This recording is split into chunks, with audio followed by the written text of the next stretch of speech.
and we're going to be looking at the comparison between the two of them and talking a little bit of history. So we're going to be starting off with the 1911. Now the 1911 is a semi-auto blowback operated pistol, and it was accepted into service by the U.S. military in 1911. Now this is a John Browning design, and it was used heavily in World War I, World War II, obviously the two most famous in which this was used, all the way up through the Vietnam War in 1975. It's a very simple design, and it works very well. Very, very rugged and very effective. Now when we're talking military use, obviously they need a little bit more bang for their buck, so they opted for the potent 45 ACP. Now this thing does stack up 8 of them in the magazine, so +1, so you're probably looking at about 9 rounds, depending on how you load her up. Now it is a full-size pistol, but you can get the bigger ones. I think the Commander ones are like about that big. Now this is not loaded right now, obviously, because I'm showing it. With this 1911 pistol, it's not exactly GI spec. This is one of my Colt custom shop ones. It's got very nice rosewood grips, the Colt medallion on there, stainless finish, and of course some of my old unit markings from when I was in the military. This thing is an absolutely fantastic pistol. Shoots like a dream, super controllable. I absolutely love the darn thing. And back in the days, so did the GIs. They loved this thing all the way through the Vietnam War up to 1975. Then Beretta designed the M9 and then the subsequent copies, the 92F, 92FS, so on and so forth, until that was adopted by the military in 1985. But we'll get to that in a minute. Let's look at some more specs on the 1911. Now, like I said, the design is very simple. On the right side of the gun, you're going to see right here is the magazine release. So you just press the button right there, it'll drop the magazine. Very, very simple stamped steel. Put that in my back pocket. And on here you're going to see the blowback design. So when the gun is cocked, okay, it'll bring the hammer back just like that. It's a single action. This is not a double action, it's a single action. So you have to have that hammer back, otherwise you're not going to get anywhere. So, like this. Big fat nothing, right? Cock the hammer, it'll fire. And every time it's going to be fired, the hammer comes forward, send the slide back, it'll rack that hammer back. Very simple, right? Now it does have a couple safety features on it that are very desirable. So it's got the grip safety on there. Not everybody's going to like that, but it does prevent misfires right there. So you have to have a good purchase on the gun and it'll fire. And now another thing that you can do is it has a slide safety right here. Now with it being decocked, you can't move it, right? Cock it, and you can move it up into position just like that. And you can safely carry this thing cocked. There are still police agencies walking around with the 1911 today that do exactly that, and they can safely carry and they safely deploy these things. Unfortunately, sometimes you have to without any issues. These are still 110 years later very effective tools out in the field. John Browning really did his homework when he did this one.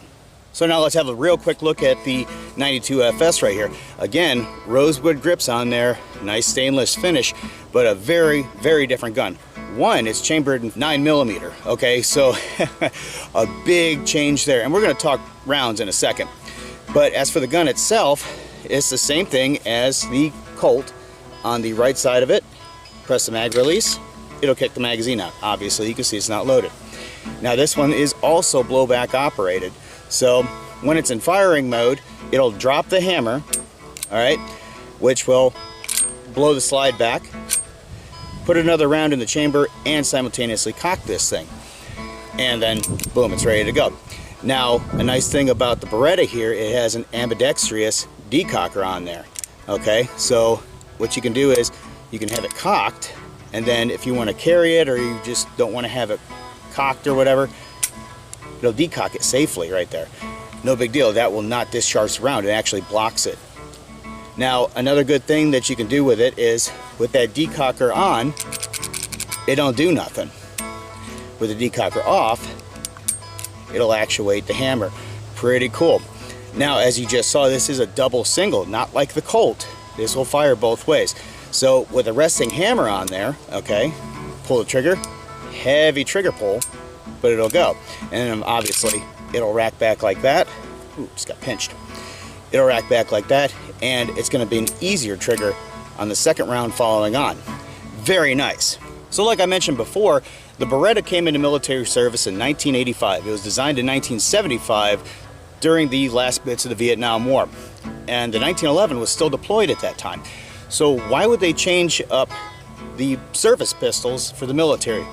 Well, a couple of things, okay?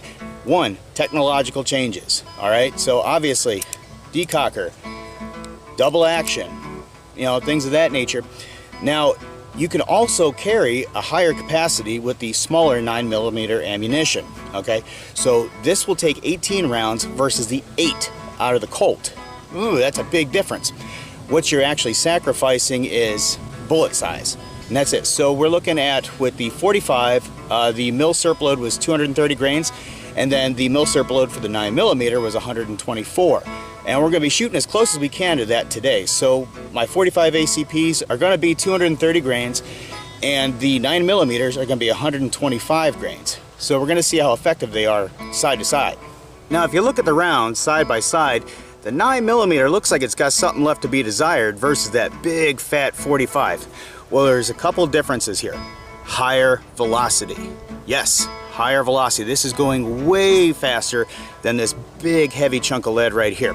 So these would be trucking about 800 to 900 feet per second. I don't have the exact specs on there. These would be closer to 1,000, okay? Again, these are not exact specs, but look them up yourself, you'll see, okay? But yeah, way higher velocity, which means this can reach out further. This shoots flatter, okay? It's not gonna have that big arc like the 45 will have. And that also means penetration. Yes, penetration. So with that smaller, faster moving bullet with the proportional weight, it's gonna penetrate pretty darn good. Now the 45 can still penetrate really, really well, and it does. But it doesn't do as well on certain targets as the 9mm does. All right, another big consideration that the military made when they made the move was low capacity, high capacity. Usually the mil-spec magazines are 15 rounds, but the 92FS can handle 18. So yeah, that's more than twice as many as the 1911 can carry. That's pretty darn good. Now, is it going to handle armor as well? No, they're pistol rounds. They're not really going to do armor very well at all. Neither one of them. But as for anti-personnel rounds, obviously this is going to have more hydrostatic effect because it is a heavier round.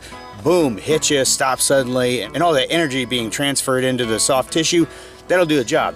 Now when the 9mm are pushing through, one, you got more follow-up shots, obviously with the mag capacity, but they are going to have a penetration issue where they're going to go straight through the soft tissue, and they're not going to have as much hydrostatic effect, but it is a lower recoil and there are more rounds, so you know, there's pluses and minuses to it.